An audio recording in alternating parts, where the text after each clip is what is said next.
Hello friends, എല്ലാവർക്കും നമസ്കാരം. Safety ഫസ്റ്റിൻ്റെ പുതിയൊരു വീഡിയോയിലേക്ക് എല്ലാവർക്കും സ്വാഗതം. നമ്മുടെ ഇന്നത്തെ വീഡിയോ ഒരുപാട് പേർ റിക്വസ്റ്റ് ചെയ്തൊരു വീഡിയോ ആണ്.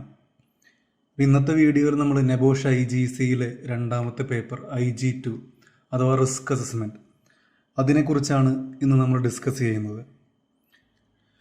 അപ്പോൾ ആദ്യം തന്നെ റിസ്ക് അസസ്മെൻറ്റ് എന്ന് പറയുന്ന ഈ പ്രോസസ്സ് എന്താണെന്നുള്ളതിനെക്കുറിച്ച് അതിൻ്റെ ഡെഫിനിഷൻ ഞാൻ ചെറിയ രീതിയിലൊന്ന് എക്സ്പ്ലെയിൻ ചെയ്തു തരാം. ഒരു വർക്ക് സൈറ്റിലെ ഹസാർഡുകൾ ഐഡൻറ്റിഫൈ ചെയ്ത് ആ ഓരോ ഹസാർഡിൽ നിന്നുണ്ടാകുന്ന റിസ്ക് അഥവാ അപകട സാധ്യതകൾ ഇവാലുവേഷൻ ചെയ്ത് നിലവിൽ ആ കമ്പനിയിൽ ഉള്ള കൺട്രോൾ മെഷേഴ്സിൻ്റെ എഫിഷ്യൻസിയും കൂടി കണക്കിലെടുത്ത് ആ ഒരു റിസ്ക് അക്സെപ്റ്റബിൾ ആണോ അല്ലയോ എന്ന് ഡിസൈഡ് ചെയ്യുന്നതും ആ റിസ്ക് അക്സെപ്റ്റബിൾ അല്ലെങ്കിൽ പുതിയ കൺട്രോൾ മെഷേഴ്സ് കൊണ്ടുവരുന്നതുമായ ഒരു ഫോർമലായിട്ടുള്ള ഒരു പ്രോസസ്സാണ് റിസ്ക് അസസ്മെൻറ്റ് എന്ന് പറയുന്നത്. ഈ ഒരു അസസ്മെൻറ്റ് കാൻഡിഡേറ്റ്സിന് കൊടുക്കുന്നതിലൂടെ നെബോഷ് ലക്ഷ്യം വെക്കുന്നത് IG1ലെയും IG2ലെയും മൊത്തം 11 എലമെൻസിൽ നിന്നും നിങ്ങൾ മനസ്സിലാക്കിയതും നിങ്ങൾ പഠിച്ചതുമായുള്ള കാര്യങ്ങൾ പ്രാക്ടിക്കലായി എങ്ങനെ നിങ്ങൾക്ക് അപ്ലൈ ചെയ്യാൻ പറ്റുന്നുണ്ട് എന്നാണ് അവർ ഇവാലുവേഷൻ ചെയ്യുന്നത്. നെബോഷിൻ്റെ റിസ്ക് അസസ്മെൻറ്റ് ഫോമിൽ നമുക്ക് 4 പാർട്ടുകളാണ് വരുന്നത്. Part 1 description of the organisation and methodology used. Part 2 risk assessment. Part 3 prioritise 3 actions with justification for the selection. Part 4 review, communicate and check. അപ്പോൾ ഈ 4 എണ്ണത്തിൽ part 1 description of the organisation and methodology used, ഈ ഒരു part 1 ആണ് ഇന്നത്തെ വീഡിയോയിൽ ഞാൻ നിങ്ങൾക്ക് വേണ്ടി എക്സ്പ്ലെയിൻ ചെയ്യുന്നത്. അപ്പോൾ അതിലേക്ക് കടക്കുന്നതിന് മുമ്പ് നമ്മുടെ ഈ ചാനൽ കണ്ടുകൊണ്ടിരിക്കുന്ന നിങ്ങൾ ഇത് സബ്സ്ക്രൈബ് ചെയ്തിട്ടില്ലെങ്കിൽ ചാനൽ സബ്സ്ക്രൈബ് ചെയ്യുക. ഈ വീഡിയോ മാക്സിമം നിങ്ങളുടെ ഫ്രണ്ട്സിനും റിലേറ്റീവ്സിനോ ഉപയോഗമുള്ള ആർക്കായാലും നിങ്ങളൊന്ന് ഷെയർ ചെയ്യുക. മാക്സിമം സപ്പോർട്ട് ചെയ്യുക.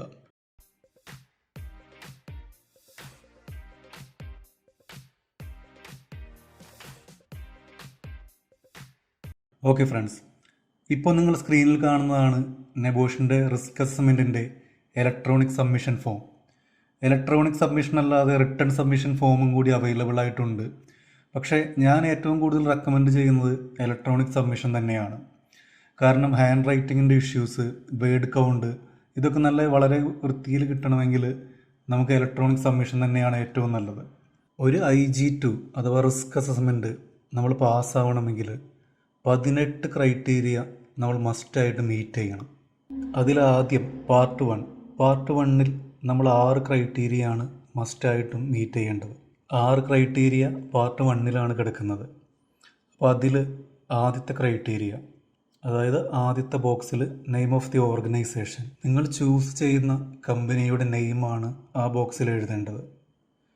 നിങ്ങൾ വർക്ക് ചെയ്യുന്ന കമ്പനിയോ അതല്ല വർക്ക് ചെയ്യാത്ത ആൾക്കാരാണെങ്കിൽ നിങ്ങളുടെ ഫ്രണ്ട്സിൻ്റെയോ അല്ലെങ്കിൽ അടുത്തുള്ള ഏതെങ്കിലും ഒരു വർക്കിംഗ് സൈറ്റുകൾ നിങ്ങൾക്ക് ഇൻസ്പെക്ട് ചെയ്ത് അതിൻ്റെ ബേസിൽ നിങ്ങൾക്ക് റിസ്ക് അസസ്മെൻറ്റ് തയ്യാറാക്കാം.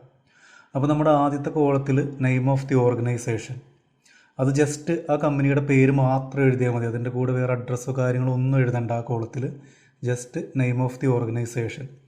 പിന്നെ നെബോഷ് ഒരു കാര്യം പറയുന്നുണ്ട്, നിങ്ങൾക്ക് വേണമെങ്കിൽ ആ നെയിം ഒരു ഫേക്ക് നെയിമോ അല്ലെങ്കിൽ റിയൽ നെയിമോ വേണമെങ്കിൽ എഴുതാം.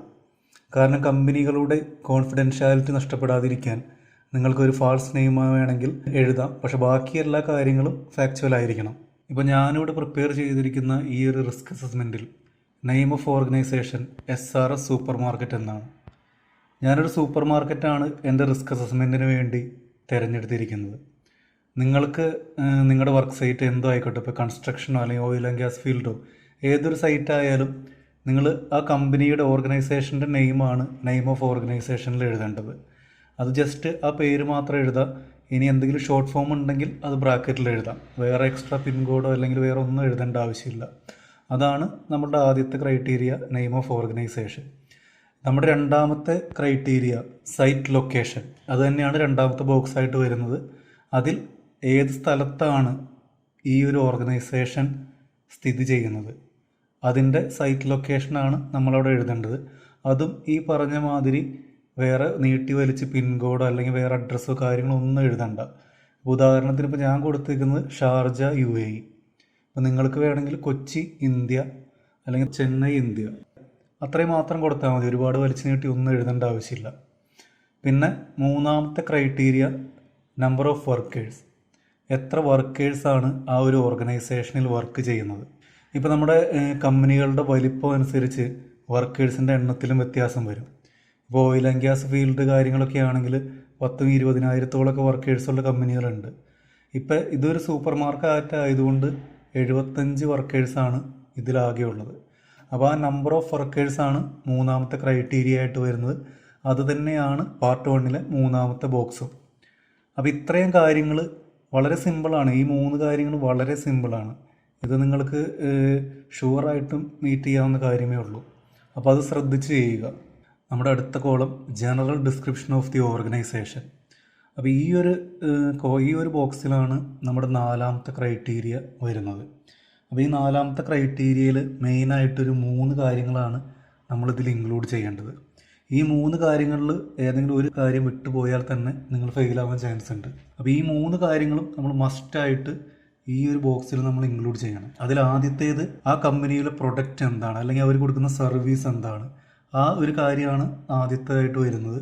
രണ്ടാമത് ആ ഒരു ഓർഗനൈസേഷനിൽ അവിടെ നടക്കുന്ന പ്രധാന ആക്ടിവിറ്റീസ് എന്തൊക്കെയാണ്, അതിനെക്കുറിച്ച് എഴുതണം. പിന്നെ മൂന്നാമത് വരുന്നത് ആ ഒരു ഓർഗനൈസേഷനിൽ എത്ര വർക്ക് ഷിഫ്റ്റുകളുണ്ട്. ആ 3 കാര്യങ്ങളാണ് ജനറൽ ഡിസ്ക്രിപ്ഷനിൽ നമ്മൾ മെയിനായിട്ട് ഇൻക്ലൂഡ് ചെയ്യേണ്ടത്. അപ്പോൾ ഞാനിവിടെ ഈ കാണിക്കുന്ന ഈ ഒരു എക്സാമ്പിളിൽ നിങ്ങൾക്ക് നോക്കിയാൽ കാണാൻ പറ്റും. ഞാൻ ആദ്യമേ എഴുതിയിരിക്കുന്നത് വർക്ക് ഷിഫ്റ്റാണ്. വർക്ക് ഷിഫ്റ്റ് ഒരു സൂപ്പർ മാർക്കറ്റ് ആയതുകൊണ്ട് 10 AM to 9 PM ആണ് ഞാൻ എഴുതിയിരിക്കുന്നത്. അപ്പോൾ നിങ്ങൾ ചൂസ് ചെയ്യുന്ന കമ്പനി അവിടെ ഒന്നിൽ കൂടുതൽ ഷിഫ്റ്റുകൾ ഉണ്ടെങ്കിൽ അതെല്ലാം നിങ്ങൾ മെൻഷൻ ചെയ്യുക. പിന്നെ രണ്ടാമത് അവിടെ ആ കമ്പനിയുടെ അല്ലെങ്കിൽ ആ ഓർഗനൈസേഷൻ്റെ പ്രൊഡക്റ്റ് അല്ലെങ്കിൽ സർവീസ് എന്താണെന്നുള്ളതാണ് നമ്മൾ എഴുതേണ്ടത്. ഇപ്പോൾ ഇത് ഓഫ് കോഴ്സ് ഇതൊരു സൂപ്പർ മാർക്കറ്റാണ്. അപ്പോൾ അവരുടെ സർവീസ് എന്ന് പറയുന്നത് വിൽപ്പനയാണ്. ഇപ്പോൾ ഞാൻ എഴുതിയേക്കുന്നത് നിങ്ങൾ നോക്കിയാൽ കാണാം. അപ്പോൾ അവിടെ നടക്കുന്ന സാധനങ്ങളുടെ വിൽപ്പനയാണ് ഇപ്പോൾ ഈ സൂപ്പർ മാർക്കറ്റിൻ്റെ സർവീസ് എന്ന് പറയുന്നത്. Meat, fish, dairy, vegetable, fruits, electronic സാധനങ്ങൾ, ഹോം അപ്ലയൻസസ്. അപ്പോൾ ഇതൊക്കെയാണ് ആ ഒരു സെക്ഷനിൽ നമ്മൾ എഴുതേണ്ടത്. എന്താണ് ആ ഒരു ഓർഗനൈസേഷൻ്റെ പ്രൊഡക്റ്റ് അല്ലെങ്കിൽ സർവീസ് എന്നുള്ളത്. പിന്നെ നെക്സ്റ്റ് മൂന്നാമതായി വരുന്നത് ആ ഒരു ഓർഗനൈസേഷനിൽ നമ്മൾ കണ്ണുകൊണ്ട് കാണുന്ന മെയിൻ ആക്ടിവിറ്റീസ് എന്തെല്ലാമാണ്. ഇപ്പോൾ ഈ ഒരു സൂപ്പർ മാർക്കറ്റ് ആയതുകൊണ്ട് നമ്മൾ കാണുന്ന അവിടുത്തെ ആക്ടിവിറ്റീസ് സെല്ലിംഗ് ഓഫ് ഗുഡ്സ്, അതായത് സാധനങ്ങൾ വിൽക്കുക, അല്ലെങ്കിൽ material transportation, billing, house keeping. അപ്പോൾ അങ്ങനത്തെ കാര്യങ്ങളൊക്കെയാണ് അതിലെഴുതേണ്ടത്. ആ ഒരു ഓർഗനൈസേഷനിൽ മെയിനായിട്ട് നടക്കുന്ന ആക്ടിവിറ്റീസ് എന്താണെന്നാണ് മൂന്നാമതായിട്ട് നമ്മൾ ആ ഒരു ബോക്സിൽ എഴുതേണ്ടത്.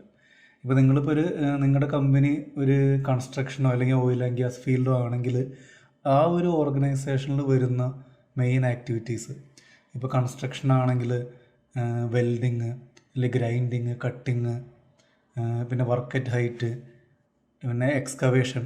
അപ്പോൾ അങ്ങനത്തെ മെയിൻ ആക്ടിവിറ്റീസ് എന്താണെന്നുള്ളതാണ് മൂന്നാമതായിട്ട് നമ്മൾ എഴുതേണ്ടത്. അപ്പോൾ ഈ ഒരു 3 കാര്യങ്ങൾ നമ്മൾ മസ്റ്റായിട്ട് ഈ ഒരു ബോക്സിൽ ഇൻക്ലൂഡ് ചെയ്യണം. ഇതിലേതെങ്കിലും ഒന്ന് മിസ്സായാൽ പോലും നിങ്ങൾ ഫെയിലാവും. പിന്നെ നിങ്ങൾക്ക് അഡീഷണലായിട്ട് വേണമെങ്കിൽ ഈ കമ്പനീനെ കുറിച്ച് ജനറലായിട്ട് കുറച്ച് കാര്യങ്ങൾ കൂടി എഴുതാം ഈ ബോക്സിൽ. ഇപ്പോൾ ഞാൻ ഇതിൽ കുറച്ച് കാര്യങ്ങൾ എഴുതിയിട്ടുണ്ട്. അതായത് കോവിഡ് പാൻഡമിക് ആയി പിന്നെ വന്നേക്കുന്ന കുറച്ച് കാര്യങ്ങളെക്കുറിച്ചാണ് എഴുതിയേക്കുന്നത്. അപ്പോൾ നിങ്ങൾക്കും ജനറലായിട്ട് ആ കമ്പനിയുടെ കുറിച്ച് എന്തെങ്കിലും എഴുതാനുണ്ടെങ്കിൽ ആ ഒരു കോളത്തിൽ എഴുതാം. അപ്പോൾ നെക്സ്റ്റ് ഇതിൽ നിന്ന് നമ്മുടെ 5ാമത്തെ column description of the area to be included in the risk assessment. അപ്പോൾ ആ ഒരു കോളത്തിൽ അത് തന്നെയാണ് നമ്മുടെ 5ാമത്തെ ക്രൈറ്റീരിയ ആയിട്ട് വരുന്നത്. അപ്പോൾ അതിൽ നമ്മൾ ഇൻക്ലൂഡ് ചെയ്യേണ്ടത് നമ്മൾ ആ ഓർഗനൈസേഷനിൽ ഏതൊക്കെ ഏരിയയാണ് ഇൻസ്പെക്ട്, അതായത് റിസ്ക് അസസ്മെൻറ്റ് ചെയ്തേക്കുന്നത് എന്നാണ് അതിൽ നമ്മൾ എഴുതേണ്ടത്. ഇപ്പോൾ ഉദാഹരണത്തിന് ഇപ്പോൾ ഈ ഒരു സൂപ്പർ മാർക്കറ്റ് എടുക്കുകയാണെങ്കിൽ ഇവിടെ നമുക്ക് ബില്ലിംഗ് ഏരിയ ഉണ്ട്, ഫ്രീസർ റൂംസ് ഉണ്ട്, വെയർ ഹൗസ് ഉണ്ട്, ബേക്കറി ഉണ്ട്. അപ്പോൾ അങ്ങനെ കുറേ ഏരിയകളുണ്ട്. അപ്പോൾ ഇതിൽ ഏതൊക്കെ ഏരിയ ആണ് നമ്മളുടെ റിസ്ക് അസസ്മെൻറ്റ് ഇൻക്ലൂഡ് ചെയ്തേക്കുന്നതെന്നാണ് ഈ ഒരു കോളത്തിൽ നമ്മൾ എഴുതേണ്ടത്. ഇപ്പോൾ ശരിക്കും പറഞ്ഞാൽ വലിയ കമ്പനികളൊക്കെ ആണെങ്കിൽ നമുക്ക് മൊത്തത്തിൽ നമുക്ക് ആ റിസ്ക് അസസ്മെൻറ്റ് ചെയ്യാൻ പറ്റില്ല. അപ്പോൾ അതിൻ്റെ ഏതെങ്കിലും ഒരു ഏരിയ ആയിരിക്കും നമ്മൾ ചൂസ് ചെയ്യുന്നത് റിസ്ക് അസസ്മെൻറ്റ് ചെയ്യാനായിട്ട്. ഉദാഹരണത്തിന് നമ്മളൊരു കോളേജ് എടുക്കുകയാണെങ്കിൽ അവിടെ ഇപ്പോൾ പ്രിൻസിപ്പാളിൻ്റെ റൂംസ് ഉണ്ട്, ക്ലാസ് റൂമുകളുണ്ട്, ക്യാൻറ്റീൻസ് ഉണ്ട്. അപ്പോൾ ഇതൊക്കെ വലിയൊരു ലാർജ് ഏരിയ ആയിരിക്കും. അപ്പോൾ അത് മൊത്തത്തിലും ചിലപ്പോൾ നമുക്ക് ഒരാളെ കൊണ്ട് അത് റിസ്ക് അസസ്മെൻറ്റ് ചെയ്യാൻ പറ്റില്ല. അപ്പോൾ ഏതൊക്കെ ഏരിയ ആണ് നമ്മൾ ഇൻക്ലൂഡ് ചെയ്തേക്കുന്നതെന്ന് ഈ ഒരു കോളത്തിൽ നമ്മൾ സ്പെസിഫൈ ചെയ്യണം. ഇപ്പോൾ ഞാനിവിടെ ചെയ്തിരിക്കുന്ന ഈ ഒരു റിസ്ക് അസസ്മെൻറ്റിൽ ഇപ്പോൾ ഞാൻ കൊടുത്തിരിക്കുന്നത് the risk assessment covers the whole supermarket and all the activities happening in the store എന്നാണ്. അപ്പോൾ ഞാൻ ഈ മൊത്തം supermarket risk assessment include ചെയ്തിട്ടുണ്ട്. അപ്പോൾ നിങ്ങൾ കൊടുക്കുന്ന കമ്പനികളുടെ വലുപ്പം അനുസരിച്ച് അപ്പോൾ നിങ്ങൾ ഏത് ഏരിയയാണ് റിസ്ക് അസസ്മെൻറ്റ് ചെയ്തതെന്നുള്ളത് സ്പെസിഫൈ ചെയ്തിട്ട് description of area included in the risk assessment എന്ന ബോക്സിൽ കറക്റ്റായിട്ട് മെൻഷൻ ചെയ്യുക. ഇപ്പോൾ ഒരു വലിയൊരു ഓർഗനൈസേഷൻ ആണെങ്കിൽ, ഇപ്പോൾ ഉദാഹരണത്തിന് പറയുകയാണെങ്കിൽ ഒരു മെയിൻ ഓഫീസാണെങ്കിൽ മെയിൻ ഓഫീസ് മാത്രമേ ചെയ്തിട്ടുള്ളൂ. അതല്ലെങ്കിൽ ഒരു സ്കഫോൾഡ് എന്തെങ്കിലും നടക്കുന്നുണ്ടെങ്കിൽ ആ ഒരു ഏരിയ ആണെങ്കിൽ സ്കഫോൾഡ് ഇറക്ഷൻ ഏരിയ. അപ്പോൾ ഏത് ഏരിയയിലാണ് നമ്മൾ റിസ്ക് അസസ്മെൻറ്റ് ചെയ്തത്, അപ്പോൾ ആ ഒരു ഏരിയ ആണ് ഈ ഒരു ബോക്സിൽ നമുക്ക് വേണ്ടത്. ഇതാണ് നമ്മളുടെ 5th ക്രൈറ്റീരിയ ആയി വരുന്നത്. ഇത് കറക്റ്റായിട്ട് എഴുതുക. അടുത്ത column any other relevant information. ഈ ഒരു കോളം നമ്മൾ ഫില്ല് ചെയ്യാതിരിക്കരുത്. പലപ്പോഴും ഇതിന് അത്ര ഇമ്പോർട്ടൻസ് കൊടുക്കാതെ പല ആൾക്കാരും ഇത് വിട്ട് കാണാറുണ്ട്. പക്ഷേ ഈ ഒരു കോളം നമ്മൾ മസ്റ്റായിട്ടും ഫില്ല് ചെയ്യണം. അപ്പോൾ ഇതിൽ നമ്മൾ മസ്റ്റായിട്ട് ഇൻക്ലൂഡ് ചെയ്യേണ്ടത് ഈ ഒരു ഓർഗനൈസേഷനിലെ അല്ലെങ്കിൽ ആ ഒരു ഏരിയയിലെ ഹെൽത്ത് ആൻഡ് സേഫ്റ്റി ആരുടെ റെസ്പോൺസിബിലിറ്റിയാണ്. ഹെൽത്ത് ആൻഡ് സേഫ്റ്റിക്ക് റെസ്പോൺസിബിൾ ആയുള്ള പേഴ്സൺ ആരാണെന്നുള്ളത് അവിടെ മസ്റ്റായിട്ട് നമ്മൾ മെൻഷൻ ചെയ്യണം. വേറെ കമ്പനീനെ കുറിച്ച് റിലവൻ്റ് ആയിട്ട് വേറെ ഏതെങ്കിലും ഇൻഫർമേഷൻ വേണമെങ്കിൽ അതും നമുക്ക് ആ ഒരു കോളത്തിൽ ഇൻക്ലൂഡ് ചെയ്യാം.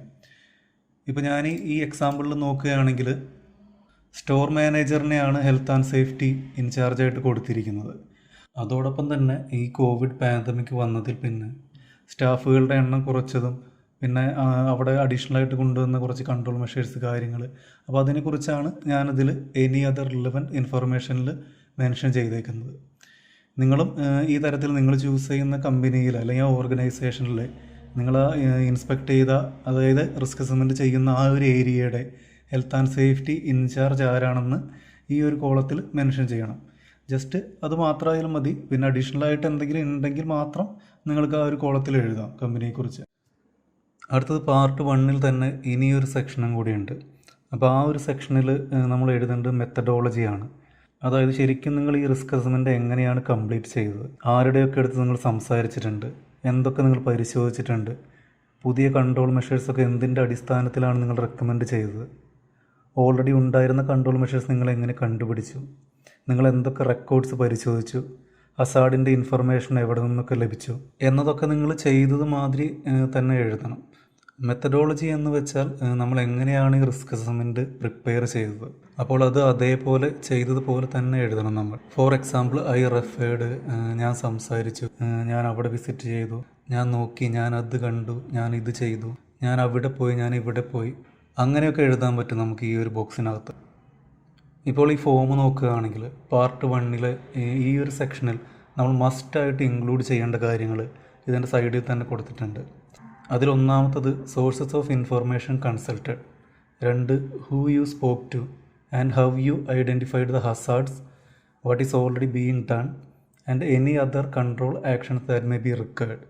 അപ്പോൾ ഈ ഇത്രയും കാര്യങ്ങളാണ് ഈ ഒരു സെക്ഷനിൽ നമ്മൾ മസ്റ്റായിട്ട് ഇൻക്ലൂഡ് ചെയ്യേണ്ടത്. അപ്പോൾ ഇത് ഓരോന്നും എന്താണെന്ന് ഞാൻ എക്സ്പ്ലെയിൻ ചെയ്തു തരാം. ഇതിലൊന്നാമത്തത് ഏതൊക്കെ സോഴ്സസ് ഓഫ് ഇൻഫർമേഷൻ നമ്മൾ കൺസൾട്ട് ചെയ്തു, നോക്കി എന്നാണ്, പരിശോധിച്ചു എന്നാണ്. ഈ സോഴ്സസ് ഓഫ് ഇൻഫർമേഷൻ 2 ടൈപ്പായിട്ടുണ്ട്.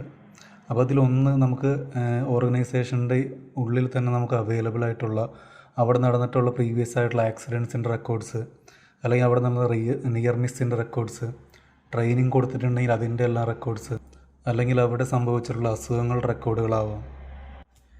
അപ്പോൾ ഇതൊക്കെയാണ് ഇൻറ്റേർണൽ സോഴ്സസ് ഓഫ് ഇൻഫർമേഷൻ.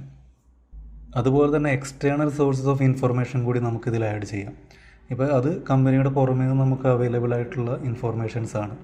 അതായത് എന്തെങ്കിലും മെഷീനറീസൊക്കെ വാങ്ങിച്ചിട്ടുണ്ടെങ്കിൽ MSDS, അതായത് manufacture safety data sheet, chemical എന്തെങ്കിലും ഉണ്ടെങ്കിൽ കെമിക്കൽ സേഫ്റ്റി ഡാറ്റ ഷീറ്റ്, അതല്ലെങ്കിൽ ഏതെങ്കിലും എക്സ്പേർട്ടുകളുടെ, അതായത് സേഫ്റ്റി മാഗസീൻസോ, അതല്ലെങ്കിൽ ഇൻ്റർനാഷണൽ ലേബർ ഓർഗനൈസേഷൻ ILO പോലെയുള്ള സൈറ്റുകളിൽ നിന്നുള്ള ഇൻഫർമേഷൻസോ, അപ്പോൾ അതും കൂടിയൊക്കെ നമുക്കിതിൽ ഇൻക്ലൂഡ് ചെയ്യാൻ പറ്റും. അപ്പോൾ നമ്മൾ മനസ്സിലാക്കേണ്ടത് ഇൻറ്റേർണൽ സോഴ്സസ് മാത്രമല്ല, എക്സ്റ്റേണൽ സോഴ്സസ് നമുക്ക് ഇതിൻ്റെ കൂടെ എഴുതാം. ഹസാർഡുകളെ കുറിച്ചുള്ള ഇൻഫർമേഷൻ നമുക്ക് ഏതൊക്കെ സോഴ്സുകളിൽ നിന്ന് കിട്ടിയതാണ്, അതാണ് ആ സോഴ്സസ് ഓഫ് ഇൻഫർമേഷൻ ഉദ്ദേശിക്കുന്നത്. അത് ഇതുപോലെ കമ്പനിയുടെ അകത്ത് നിന്നുള്ള റെക്കോർഡ്സുകളിൽ നിന്നാവാം, അതല്ലെങ്കിൽ പുറമേ നിന്നുള്ള ഏതെങ്കിലും ബുക്കുകളിൽ നിന്നാവാം, അല്ലെങ്കിൽ ഏതെങ്കിലും എക്സ്പേർട്സുകളിൽ നിന്നാവാം, അതല്ലെങ്കിൽ നമ്മൾ സംസാരിച്ച കാര്യങ്ങളുടെ കയ്യിൽ നിന്നാവാം. അപ്പോൾ അതൊക്കെയാണ് സോഴ്സ് ഓഫ് ഇൻഫർമേഷനിൽ വരുന്നത്. ഇപ്പോൾ ഞാൻ ഈ എക്സാമ്പിളിൽ നിങ്ങൾക്ക് നോക്കിയാൽ കാണാം, ഞാൻ എഴുതിയേക്കുന്നത് അതുപോലെയൊക്കെ തന്നെയാണ്. Accident books, near miss record, training records, അപ്പോൾ ഈ കാര്യങ്ങളും പിന്നെ എക്സ്റ്റേണലായിട്ടുള്ള കുറച്ച് leaflets, journals, international labour organisation, ആ കാര്യങ്ങളൊക്കെയാണ് ഇതിൽ ഇൻക്ലൂഡ് ചെയ്തിട്ടുള്ളത്. ഇനി രണ്ടാമത്തെ വരുന്നത് വളരെ ഇമ്പോർട്ടൻ്റ് ആയിട്ടുള്ള കാര്യമാണ്. അപ്പോൾ ഇതിൽ നമ്മൾ ഈ റിസ്ക് അസസ്മെൻറ്റ് ചെയ്യുന്ന സമയത്ത് ആരോടൊക്കെ സംസാരിച്ചു. ഫോർ എക്സാമ്പിൾ, ഞാനിപ്പോൾ ഇതിൽ സ്റ്റോർ മാനേജറോട് സംസാരിച്ചിട്ടുണ്ട്, വെയർ ഹൗസ് മാനേജർ, അവിടുത്തെ സ്റ്റാഫുകളോട്. അപ്പോൾ നമ്മൾ ഈ റിസ്ക് അസസ്മെൻ്റ് എൻ്റെ പ്രോസസ്സിൽ ആ ഒരു സൈറ്റിലുള്ള ആരുടെയൊക്കെ എടുത്ത് കൺസൾട്ട് ചെയ്തിട്ടുണ്ടെന്നാണ് ആ ഒരു പാർട്ടിൽ നമ്മൾ എഴുതേണ്ടത്. പിന്നെ ഇതിൽ നമുക്ക് എഴുതാനുള്ളത് അവിടെ ഉണ്ടായിരുന്ന ഹസാർഡ്സ് നമ്മൾ എങ്ങനെ ഐഡൻറ്റിഫൈ ചെയ്തു, how you identified the hazards. അപ്പോൾ ഇതിൽ നമ്മൾ റിസ്ക് അസസ്മെൻറ്റ് ചെയ്യുമ്പോൾ ഹസാർഡ്സിനെ എങ്ങനെ നമ്മൾ ഐഡൻറ്റിഫൈ ചെയ്തു എന്നാണ് എക്സ്പ്ലെയിൻ ചെയ്ത് എഴുതേണ്ടത്. ഇപ്പോൾ ഹസാർഡിനെ നമ്മൾ ഐഡൻറ്റിഫൈ ചെയ്യുന്നത് എങ്ങനെയാണെന്ന് വെച്ചാൽ, നമ്മൾ ആ റിസ്ക് അസസ്മെൻറ്റ് ചെയ്യുന്ന സൈറ്റിൽ നടക്കുമ്പോൾ തന്നെ ഒബ്സർവേഷനിൽ നമുക്ക് ഒരുപാട് ഹസാർഡ്സ് ഐഡൻറ്റിഫൈ ചെയ്യാൻ പറ്റും. അപ്പോൾ അത് നിങ്ങൾക്ക് എഴുതാം. അതുകൂടാതെ അവിടെയുള്ള സ്റ്റാഫുകളോടോ അല്ലെങ്കിൽ അവിടെ നമ്മൾ പല ആൾക്കാരോട് സംസാരിച്ചുകൊണ്ട് അവിടെയുള്ള ഹസാർഡ്സ് നമ്മൾ കണ്ടുപിടിക്കാൻ പറ്റും. അതുപോലെ തന്നെ സോഴ്സ് ഓഫ് ഇൻഫർമേഷൻ, അവിടെ ഉണ്ടായ പ്രീവിയസ് ആയിട്ടുള്ള ആക്സിഡൻറ്റ് റെക്കോർഡ്സ് കണ്ടിട്ടുണ്ടെങ്കിൽ നമുക്ക് മനസ്സിലാക്കാൻ പറ്റും എന്ത് കാരണങ്ങൾ കൊണ്ടൊക്കെയാണ് കൂടുതലായിട്ട് അവിടെ ഹസാർഡുകൾ ഉണ്ടായിരിക്കുന്നത്. ഇപ്പോൾ സ്ലിപ്പ് ആൻഡ് ട്രിപ്പാണോ അല്ലെങ്കിൽ വേറെ ഏതെങ്കിലും രീതിയിലാണോ, അതൊക്കെ ആക്സിഡൻറ്റ് റെക്കോർഡ്സ് നോക്കിയാലും നമുക്കതൊക്കെ മനസ്സിലാക്കിയെടുക്കാൻ പറ്റും. അപ്പോൾ ആ കാര്യങ്ങളൊക്കെയാണ് അതിൽ വരേണ്ടത്. ഹസാർഡ്സ് ഐഡൻറ്റിഫൈ നമ്മൾ എങ്ങനെ ചെയ്തു. ഇനി നമുക്ക് അതിൽ തന്നെ വരുന്നത് ഇവിടെ നോക്കിയാൽ കാണും, what is already being done. Already ഈ ഹസാർഡുകളൊക്കെ കൺട്രോൾ ചെയ്യാൻ വേണ്ടി ആ ഓർഗനൈസേഷൻ്റെ ഉള്ള കൺട്രോൾ മെഷേഴ്സ് എന്തൊക്കെയാണ്, അപ്പോൾ അത് നമ്മളെങ്ങനെ ഐഡൻറ്റിഫൈ ചെയ്തു എന്നാണ് നെക്സ്റ്റ് നമ്മൾ ഈ കോളത്തിൽ എഴുതേണ്ടത്. അതിപ്പോൾ നമുക്ക് എഴുതാൻ പറ്റും, നമ്മൾ ഓർഗനൈസേഷനിലെ സേഫ്റ്റി ഇൻചാർജുമായിട്ട് സംസാരിച്ചു എന്നോ, അതല്ലെങ്കിൽ നമ്മൾ ഇൻസ്പെക്ഷൻ ചെയ്യുന്ന സമയത്ത് അവിടെ പോസ്റ്റേഴ്സ് കാര്യങ്ങൾ കണ്ടു, അതോടൊപ്പം സ്റ്റാഫുകളായി സംസാരിച്ചു. അപ്പോൾ അങ്ങനത്തെ കാര്യങ്ങളൊക്കെ എഴുതാൻ പറ്റും. എങ്ങനെയാണ് അവിടെ ഓൾറെഡി ഉള്ള കൺട്രോൾ മെഷേഴ്സ് നമ്മൾ ഐഡൻറ്റിഫൈ ചെയ്തത് എന്നും കൂടി നമ്മൾ ഈ ഒരു ബോക്സിനകത്ത് നമ്മൾ ഇൻക്ലൂഡ് ചെയ്യണം. ഇനി നമ്മൾ ഈ ഒരു ബോക്സിൽ ഇൻക്ലൂഡ് ചെയ്യേണ്ടത്, have you identified any additional controls or actions that may be required. അതായത് നമ്മൾ ഈ ഒരു റിസ്ക് അസസ്മെൻറ്റിൽ പുതിയതായി സജസ്റ്റ് ചെയ്യുന്ന കൺട്രോൾ മെഷേഴ്സ് നമ്മൾ എങ്ങനെയാണ് അത് ഐഡൻറ്റിഫൈ ചെയ്തത്, അതായത് നമ്മളത് എങ്ങനെ കണ്ടുപിടിച്ചു, എന്തിൻ്റെ അടിസ്ഥാനത്തിലാണ് അല്ലെങ്കിൽ എന്തിൻ്റെ ബലത്തിലാണ് അത് നമ്മൾ സജസ്റ്റ് ചെയ്തത് എന്നാണ് ഇനി നമ്മൾ എഴുതേണ്ടത്. അപ്പോൾ നമുക്ക് അവിടെ ഇങ്ങനെ എഴുതാം, നമ്മൾ ILOയുടെ കൺവെൻഷൻസൊക്കെ നോക്കി. കാരണം ILOയുടെ കൺവെൻഷൻസും റെക്കമെൻഡേഷനും നോക്കിയാണ് പലപ്പോഴും നമ്മൾ പുതിയ കൺട്രോൾ മെഷേഴ്സൊക്കെ സജസ്റ്റ് ചെയ്യാറുള്ളത്.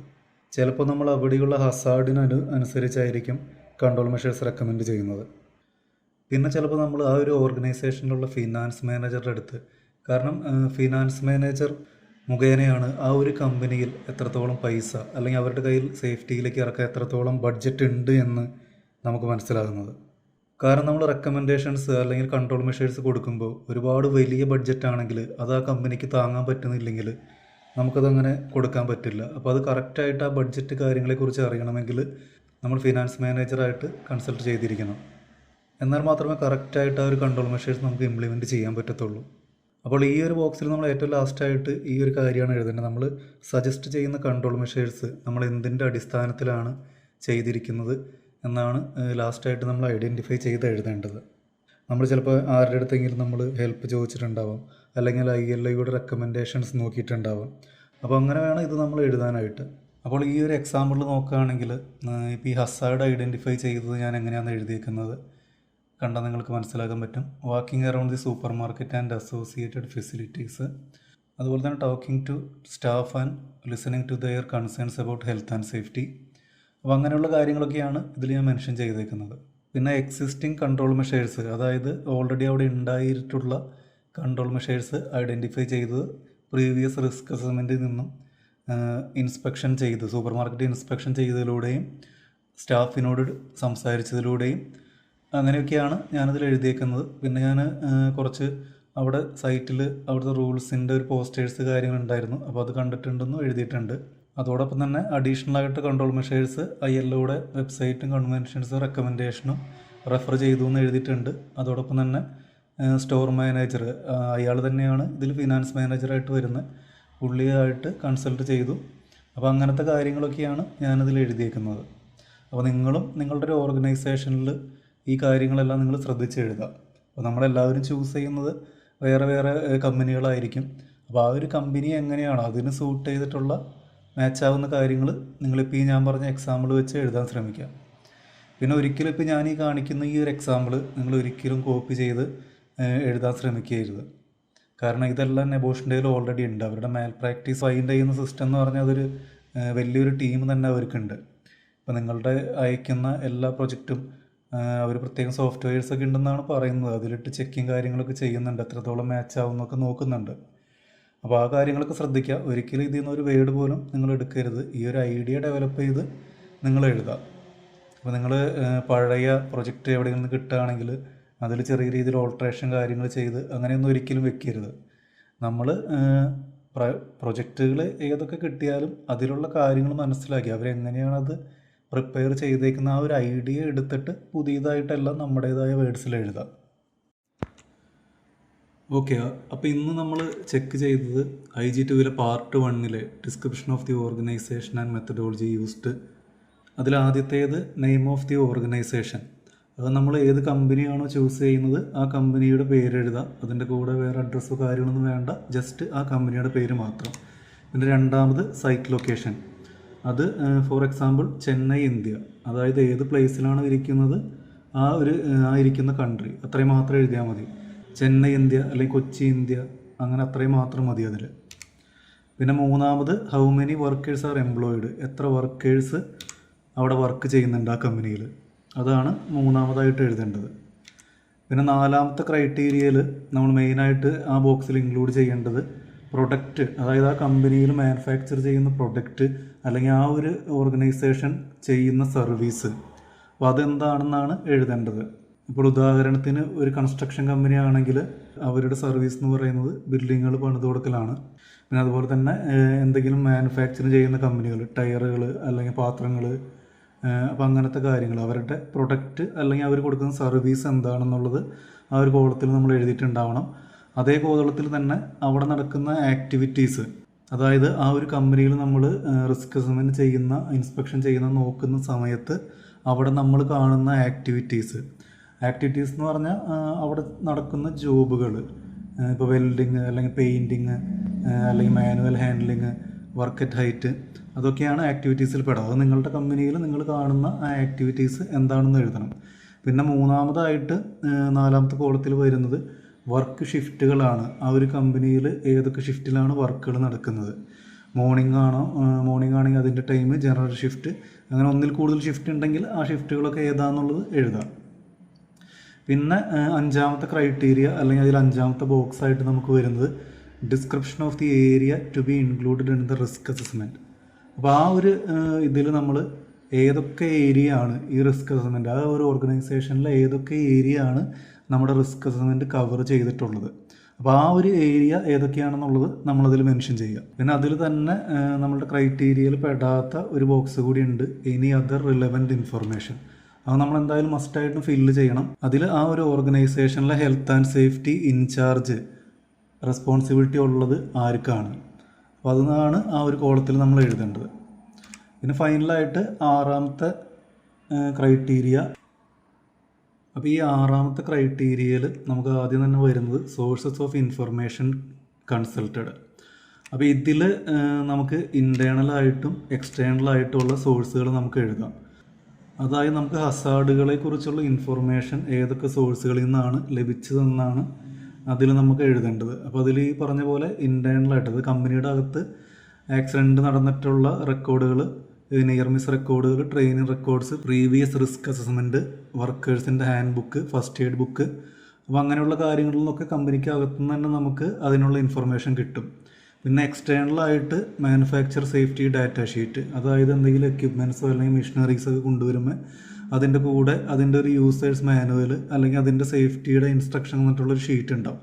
അപ്പോൾ അതിൽ നിന്നും പിന്നെ കെമിക്കലാണെങ്കിൽ അതേപോലെ തന്നെ കെമിക്കൽ സേഫ്റ്റി ഡാറ്റ ഷീറ്റ്, പിന്നെ health and safety legislation, journals, ILOയുടെ വെബ്സൈറ്റ്. അപ്പോൾ അങ്ങനത്തെ കാര്യങ്ങൾ ഇപ്പോൾ ഈ ഞാൻ പറഞ്ഞതല്ലാതെ എക്സ്ട്രാ നിങ്ങൾക്ക് എന്തൊക്കെ അറിയാമെന്നുണ്ടെങ്കിൽ അതെല്ലാം നിങ്ങൾക്ക് ഇതിൽ ഇൻക്ലൂഡ് ചെയ്ത് എഴുതാം. പിന്നെ 6th ക്രൈറ്റീരിയയിൽ നമുക്ക് വരുന്നത് ഹൂ യു സ്പോക്ക് ടു. ഈ ഒരു റിസ്ക് അസസ്മെൻറ്റ് നടക്കുന്ന സമയത്ത് നമ്മൾ ആരോടൊക്കെ സംസാരിച്ചിട്ടുണ്ട് ഇത് കംപ്ലീറ്റ് ചെയ്യാൻ വേണ്ടിയിട്ട്. അപ്പോൾ ആ ഒരു വർക്ക് സൈറ്റിൽ നമ്മൾ ആരോടൊക്കെ സംസാരിച്ചു എന്നുള്ളതാണ് ഇതിൽ എഴുതേണ്ടത്. ഇപ്പോൾ സ്റ്റോർ മാനേജറോ അല്ലെങ്കിൽ വെയർ ഹൗസ് മാനേജറോ സൂപ്പർവൈസേഴ്സോ HSC മാനേജേഴ്സോ HSC ഓഫീസേഴ്സോ അതല്ലെങ്കിൽ ആ ഒരു സൈറ്റിലെ വർക്കേഴ്സോ, അപ്പോൾ അങ്ങനെ ആരോടൊക്കെ സംസാരിച്ചു ഈ ഒരു റിസ്ക് അസസ്മെൻറ്റ് ചെയ്യാൻ വേണ്ടിയിട്ട്. അപ്പോൾ അതാണ് ആ ഒരു പാർട്ടിൽ നമ്മൾ എഴുതേണ്ടത്. പിന്നെ ഈ 6th ക്രൈറ്റീരിയയിൽ ലാസ്റ്റ് വരുന്നത് ഹൗ യു ഐഡൻറ്റിഫൈഡ് ഹസാർഡ്സ്. ഹസാർഡുകൾ നമ്മൾ എങ്ങനെയാണ് ഐഡൻറ്റിഫൈ ചെയ്തത്. അപ്പോൾ ഈ ഹസാർഡ് ഐഡൻറ്റിഫൈ ചെയ്തത് എങ്ങനെയാണെന്നുള്ളത് നിങ്ങൾ എഴുതുക. നിങ്ങൾ ഇൻസ്പെക്ഷൻ ചെയ്യുന്ന സമയത്ത് എങ്ങനെയൊക്കെയാണ് ഹസാർഡുകൾ നിങ്ങൾക്ക് മനസ്സിലായതെന്നാണ് ഉദ്ദേശിച്ചേക്കുന്നത്. അപ്പോൾ നമ്മൾ വാക്കിംഗ് അറൗണ്ട്, അതായത് വിഷ്വലായിട്ട് കണ്ട് മനസ്സിലാക്കിയിട്ടുണ്ട്. സ്റ്റാഫുകളോട് സംസാരിച്ചിട്ട് ഹസാർഡുകൾ എന്താണെന്ന് മനസ്സിലാക്കിയിട്ടുണ്ട്. നമ്മുടെ സോഴ്സസ് ഓഫ് ഇൻഫോർമേഷൻ, നേരത്തെ പറഞ്ഞ സോഴ്സ് ഓഫ് ഇൻഫോർമേഷനുകളിൽ നിന്ന് നമുക്കത് മനസ്സിലായിട്ടുണ്ട്. അതായത് ആക്സിഡൻറ്റ് ബുക്സിൽ നിന്നൊക്കെ നമുക്ക് മനസ്സിലായിട്ടുണ്ട് ഹസാർഡുകൾ ഏതൊക്കെയാണ് ഉള്ളതെന്ന്. പിന്നെ ലെജിസ്ലേഷൻ ബുക്കുകൾ, യൂസേഴ്സ് മാനുവൽ, അപ്പോൾ അങ്ങനത്തെ കാര്യങ്ങളൊക്കെ നമ്മുടെ സോഴ്സ് ഓഫ് ഇൻഫോർമേഷൻ നേരത്തെ എടുത്ത കാര്യങ്ങളിലൊക്കെ നമുക്കത് മനസ്സിലാക്കാൻ കഴിയും, ഐഡൻറ്റിഫൈ ചെയ്യാൻ. അപ്പോൾ അത് ആ ഒരു ഇതിൽ എഴുതാം. പിന്നെ ചോദിച്ചേക്കുന്നത് how you identified what is already being done. അതായത് ഓൾറെഡി എക്സിസ്റ്റിംഗ് ആയിട്ട് ആ കമ്പനിയിലുള്ള കൺട്രോൾ മെഷേഴ്സ് നിങ്ങളെങ്ങനെയാണ് ഐഡൻറ്റിഫൈ ചെയ്യുന്നത്. അപ്പോൾ അത് നമുക്ക് എഴുതാൻ പറ്റും. പ്രീവിയസ് ആയിട്ടുള്ള റിസ്ക് അസസ്മെൻറ്റ് നമ്മൾ ചെക്ക് ചെയ്തു, നമ്മൾ ഇൻസ്പെക്ട് ചെയ്തതിലൂടെ നമുക്ക് മനസ്സിലായി, സ്റ്റാഫുകളോട് സംസാരിച്ചു, അല്ലെങ്കിൽ അവിടെയുള്ള സേഫ്റ്റിയുടെ ആരെങ്കിലോട് സംസാരിച്ചു.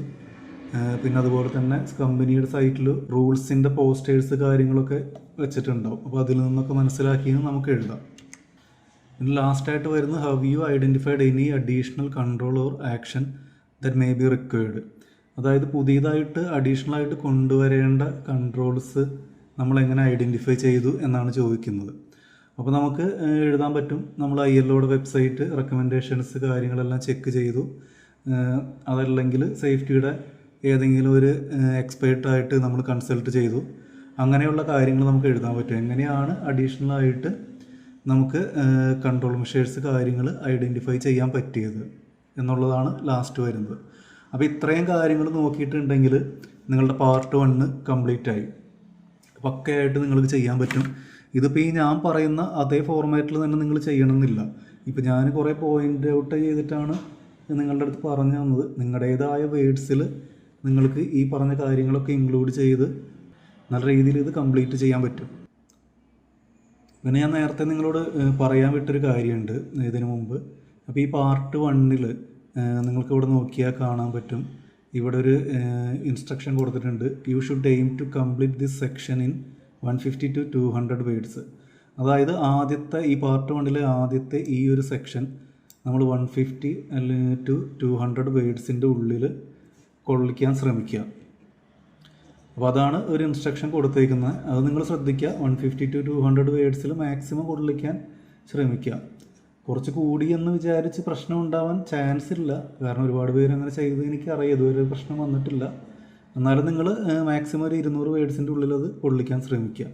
പിന്നെ അതിൻ്റെ തൊട്ട് താഴെ തന്നെ ഇവിടെയും കൊടുത്തിട്ടുണ്ട്, രണ്ടാമത്തെ പാർട്ട് 1 രണ്ടാമത്തെ സെക്ഷനിൽ 100-ൻ്റെ 200-ൻ്റെ ഇടയിലാണ് വേർഡ്സ് വേണ്ടത്. അപ്പോൾ ഈ കാര്യങ്ങളും നിങ്ങൾ ശ്രദ്ധിച്ചിട്ടുണ്ടെങ്കിൽ നല്ല രീതിയിൽ നിങ്ങൾക്ക് പാർട്ട് 1 കംപ്ലീറ്റ് ചെയ്യാൻ പറ്റും. അപ്പോൾ ഈ പറഞ്ഞു തന്ന കാര്യങ്ങൾ നിങ്ങൾക്ക് ഉപകാരപ്പെട്ടിട്ടുണ്ടാവുമെന്ന് ഞാൻ പ്രതീക്ഷിക്കുന്നു. നമ്മുടെ പാർട്ട് 2-ൻ്റെ വീഡിയോ എത്രയും പെട്ടെന്ന് തന്നെ ഞാൻ ചെയ്യുന്നതായിരിക്കും. പിന്നെ നിങ്ങൾക്ക് എന്തെങ്കിലും ഡൗട്ട്സ് കാര്യങ്ങളുണ്ടെങ്കിൽ ഈ വീഡിയോൻ്റെ അടിയിൽ കമൻറ്റ്സ് ചെയ്തിട്ടുണ്ടെങ്കിൽ അത് ക്ലിയറാക്കി തരാം. അപ്പോൾ എല്ലാവർക്കും ഒന്നുകൂടി എൻ്റെ നമസ്കാരം. മാക്സിമം സപ്പോർട്ട് ചെയ്യുക, ചാനൽ സബ്സ്ക്രൈബ് ചെയ്യുക, മാക്സിമം ഈ വീഡിയോ ഷെയർ ചെയ്യുക. ഓക്കെ, അപ്പോൾ അത് അടുത്ത വീഡിയോയിൽ കാണുന്നവരെ എല്ലാവർക്കും നമസ്കാരം.